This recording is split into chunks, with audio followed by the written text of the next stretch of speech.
From the National Catholic Register, this is Register Radio, bringing light and clarity to the news and topics that affect your life. The Shroud of Turin recently got another scientific nod from scientists. What does the latest study say about the shroud that Christians believe to be the burial cloth of Jesus? Alyssa Murphy brings us a report. Then we check in on the political race for the White House with Peter Laffin's analysis on the presidential debate. And finally, we turn to a growing problem in the U.S. and many other countries, a birth dearth. We aren't having enough children to keep up with our country's prosperous lifestyle, and so we are in trouble demographically. And in the midst of that, the U.S. Surgeon General warned that parenting is hazardous to our health. So Daniel Payne and Jonathan Liedl have covered this story, and they bring it to us today. I'm Jeanette DeMello, Executive Director of the National Catholic Register and Catholic News Agency. I'm your host here on Register Radio. My co-host Matthew Bunson, EWTN's Vice President and Editorial Director, isn't with us this week. He's actually in Quito, Ecuador. He's co-anchoring EWTN News' coverage of the International Eucharistic Congress there. And this Congress follows on the heels of the National Eucharistic Congress that took place in the U.S. in July. It was a wonderful event. Many of you tuned in to EWTN's coverage of that, and I think we can say that it lit a fire, and we hope that the conference in Quito lights a fire for Catholics across the world. I do want to invite you to check out a book that EWTN is putting together. It's a Eucharistic movement, stories and pictures from the National Eucharistic Revival, and it's ready for pre-order at the EWTN Religious Catalog, and you can go to that website, www.ewtnreligiouscatalog.com, and search Eucharistic Movement. It's really going to be a great picture memory of this moment where we're focusing on our Lord in the Holy Eucharist. So we turn to our first topic, and this is the Shroud of Turin making a comeback. Alyssa Murphy, who writes for the National Catholic Register and manages ncregister.com, joins us now. Welcome back, Alyssa, back to Register Radio. Great to be with you, Jeanette. You know, Jesus told us he'd be with us to the end of days, right? That was his promise to us. And he probably knew there'd be a ton of skepticism about his presence with us. That's why he left us the sacraments. That's a big sign. That's why we pay so much attention to the Eucharist right now. But the Shroud of Turin is another sign. And many believe this is Jesus' burial cloth.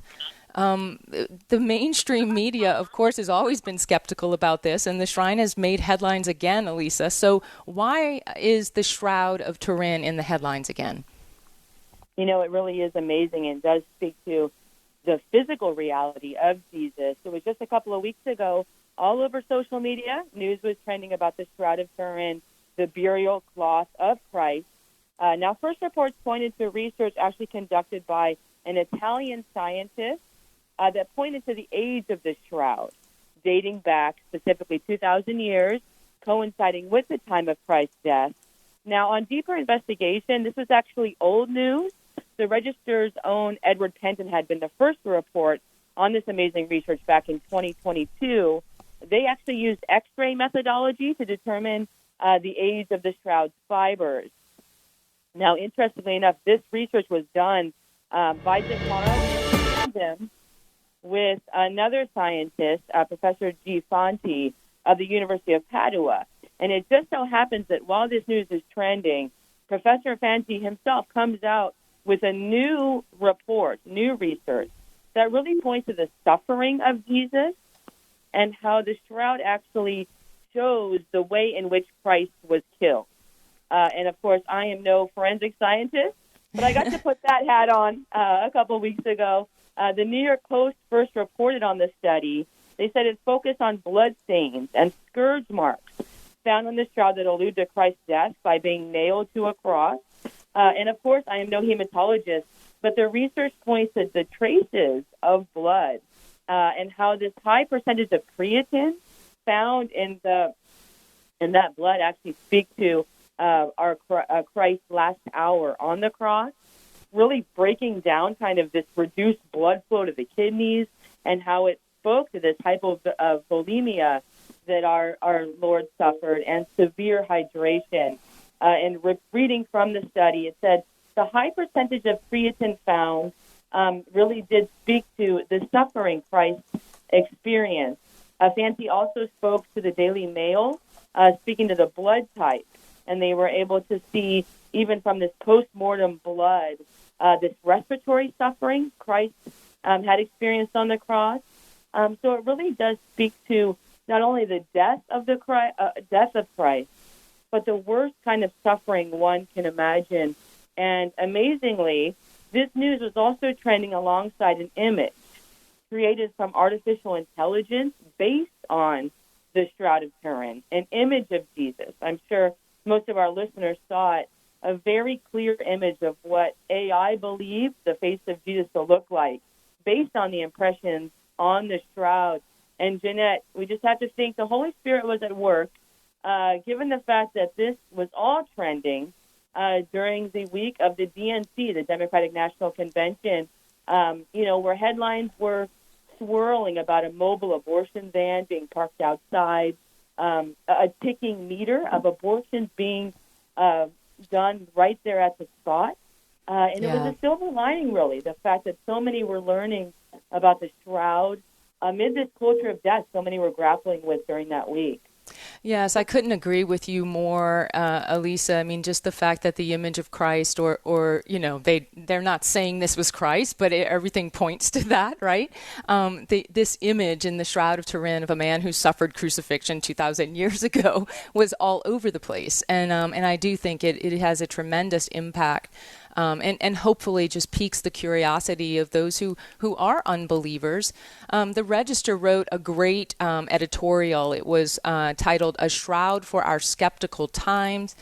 Did Jesus already know that the 21st century technology would be the only way to confirm his resurrected reality to an increasingly irreligious society? And that editorial just talks about how difficult it is for us to believe.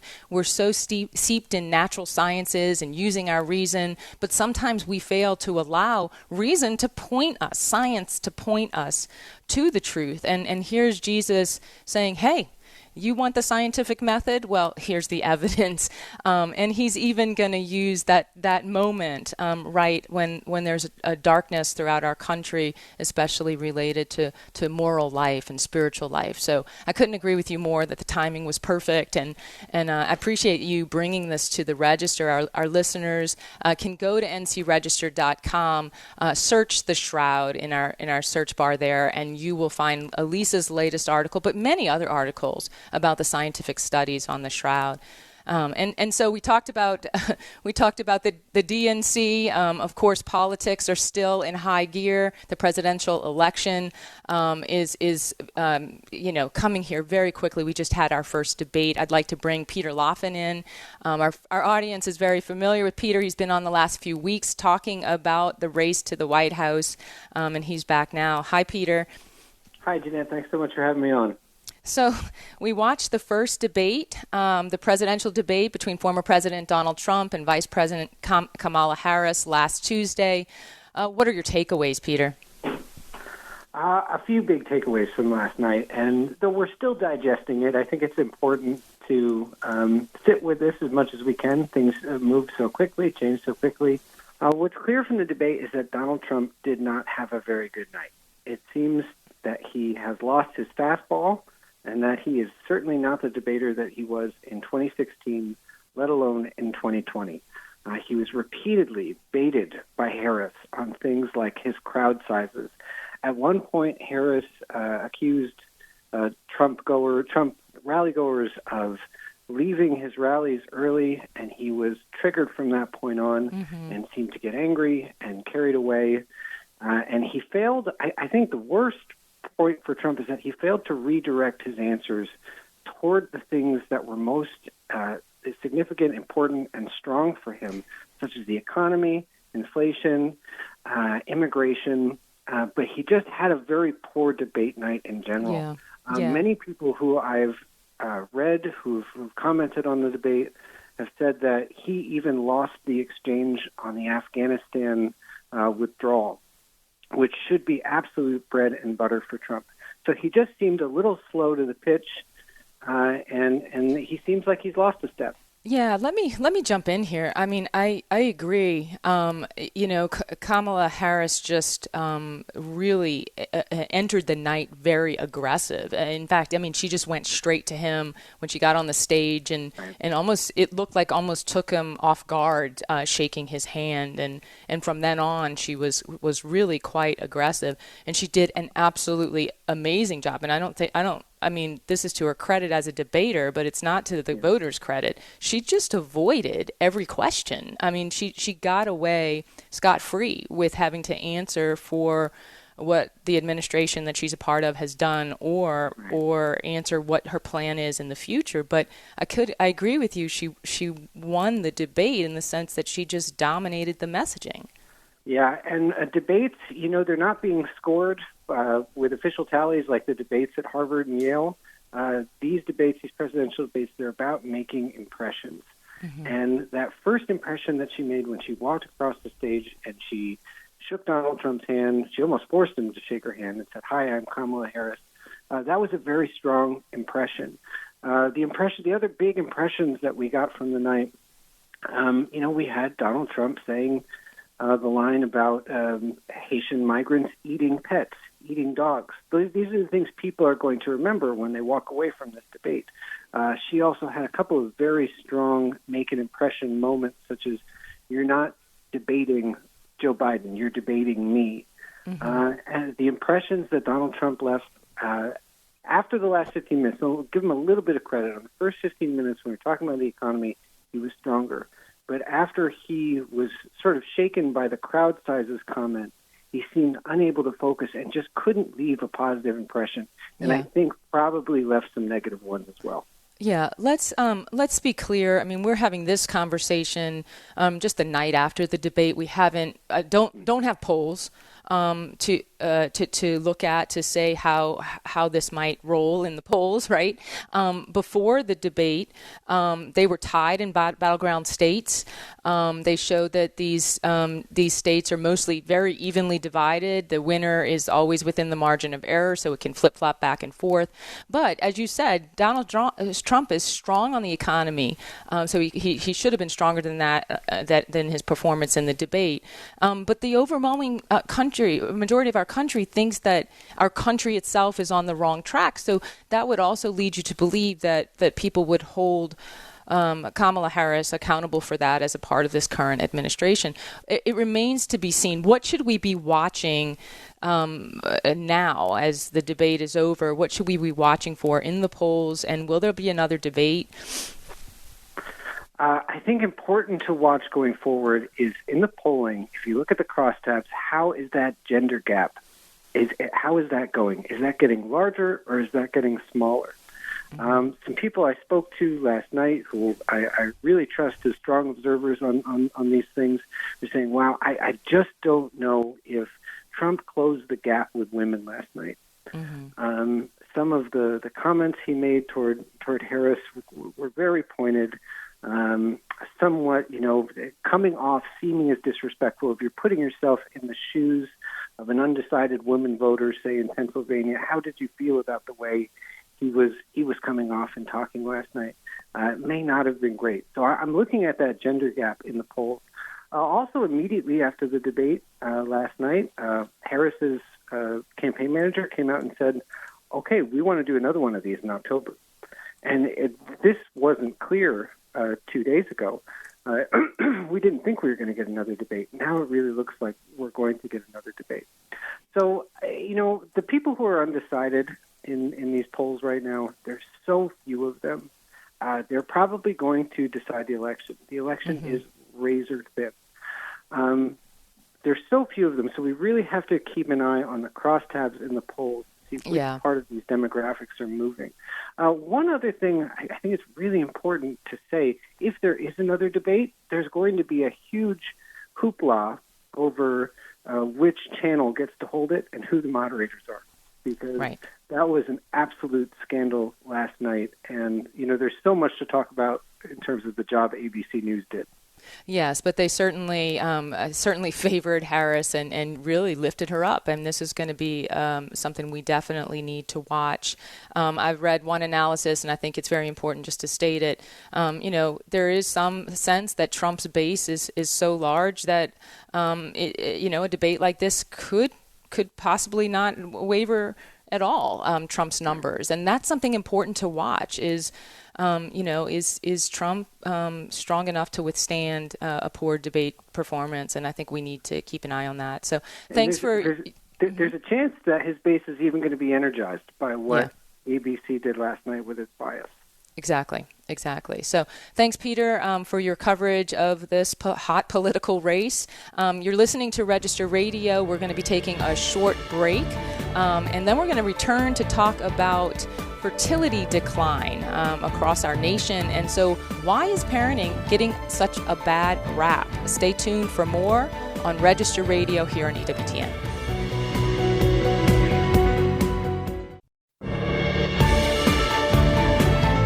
Let's return to Register Radio on EWTN. Welcome back. I'm Jeanette DeMello, Executive Director of the National Catholic Register and Catholic News Agency, your host of Register Radio here on EWTN. The U.S. fertility rate fell to record lows in 2023. That's according to the National Center for Health Statistics. This decline in fertility rates has been a trend in many developed nations. And we're here to talk about what this means for society. What are the causes of the decline? Can it be reversed? How could it be reversed? There are many debates around this question, and here to sort through the topic are EWTN news writers Daniel Payne, who is senior editor for Catholic News Agency, and Jonathan Liedl, who is the senior editor for the National Catholic Register. Both of these gentlemen have covered this issue for their respective outlets. Thanks for being with us, and I want to start first with you, Daniel. Let's define what we're talking about. What is this birth dearth? Where are the U.S. fertility rates? Can you help us to understand what has been reported on this topic? Yeah, Jeanette, as you said, the sort of plunging birth rates that we've seen throughout the 20th century and into the 21st have been occurring pretty much across the board in nearly all developed countries. I can't think of one off the top of my head that hasn't seen, really cratering fertility rates in recent decades. And it's really kind of sped up in many places since the turn of the 21st century. And what that means effectively, when you see these numbers collapsing as they are, you can make a sort of a distinction between just fertility numbers that are falling and fertility numbers that have fallen beneath what's called the replacement rate. And what we're seeing in, I think, most developed countries, certainly in Western Europe and throughout the U.S., is you're seeing these numbers go down below replacement rate, which is the fertility rate necessary to keep a population stable. And demographers have calculated that's at about 2.1 births per woman, and we're seeing numbers significantly lower than that in much of Europe, in huge swaths of Asia, Japan, South Korea. I think in most U.S. states, it's below that rate. So what that means is that we're not just seeing fewer births. We are going to be seeing within relatively short order declining population, where the current population is not having enough babies to either sustain or increase its population from one generation to the next. So that's what's got a lot of people worried about what's coming in soon. Right. And to summarize, that's in the U.S., it's 1.6 births per woman in 2023 compared to the replacement, which would be 2.1, as you were saying. And so there are debates, there are studies about why this is happening. What are the drivers? Many people thought it was just economic reasons. But recently, Pew Research Center has studied some of the reasons, and they didn't they found something different than just economic reasons. Can you give us a sense of what Pew Research found or some of the reasons for this decline? Yeah, there has been this academic discourse for years about how the reasons driving the collapse in fertility are primarily economic, that it's too expensive to have a baby, it's too expensive to raise children, childcare is too expensive, food, housing, education, all those price tags are too high. But as surveyors and researchers delve into this topic more, what they're finding is that a large and growing number of young people are saying that they don't want kids simply because they don't want them. Specifically because they'd prefer to do something else. They'd prefer to sort of invest more time in themselves, in their education, in their career, in their recreation. So this conventional wisdom that's been persistent for years that if we just had a better economic situation, if we had more financial support for new parents or for growing families, that we could reverse these trends, it's actually being disputed and in some ways debunked by these numbers that show that people just simply don't want kids, that they would rather have a life without children, without many children, or without any children at all. So that's been sort of a shift in the discourse that we're seeing. Yeah, I want to bring Jonathan in here. Jonathan Liedl, you've been writing or studying this topic. You've talked to a lot of experts, and they're understanding, this problem of is it not having the money, or is it demand? There's no longer a demand for children. People don't want them. That's crazy. But what are you finding when you talk to the experts? Yeah, well, first of all, Daniel's exactly right. It seems like everyone agrees that there is a fertility crisis. In fact, about a month ago, we had J.D. Vance, the GOP candidate for vice president, and Kamala Harris, who, of course, is running for president as a Democrat. We had them kind of engaging in a sort of a child tax credit arms race. They went back and forth between who was going to offer a more financially juicy child tax credit. So it's a nonpartisan issue, I think, in terms of addressing the fertility crisis. And as Daniel put his finger on, there's really a debate going on. And really the way I think about it, kind of two ends of the spectrum, is the fertility crisis and therefore the solution to it, primarily a material issue or an issue of meaning. I think the Pew study that Daniel cited, it certainly found, right, that when people responded to the question of why aren't you having kids, the responses showed that financial reasons were under 40%. Well, I think it was close to 60% that said, I just don't want to. But I've talked to people on both ends of this spectrum, and some would suggest that the debate is not over. I talked to Lyman Stone at the Institute for Family Policy, who addressed this poll specifically, and he said, yes, it's true that this is what people said, but if you actually look at the numbers, if you look at the data, there's what's called normal elasticity between sort of spending on pronatal interventions and the actual fertility rate, meaning there's like a reliable causal connection between a certain dollar amount you spend and a noticeable impact on the fertility rate. He had some comments that people who dispute this, he said, are simply bad at math. But there are other factors that go into it, right? Like different programs, he would argue, have more bang for your buck, so to speak. So, for instance, there's a lot of emphasis right now in U.S. policy circles, even on the Democrat side of things, for things like paid paternity leave or things like subsidized childcare. He said that things like these, they do provide some benefit, but interestingly enough, they actually increase workforce attachment, he said. Right. So they make it easier for someone to stay in the workforce, and therefore those opportunity costs of leaving to have more kids remain higher. He's a big advocate of what they call a baby bonus, which is straight cash for people, families when they have kids.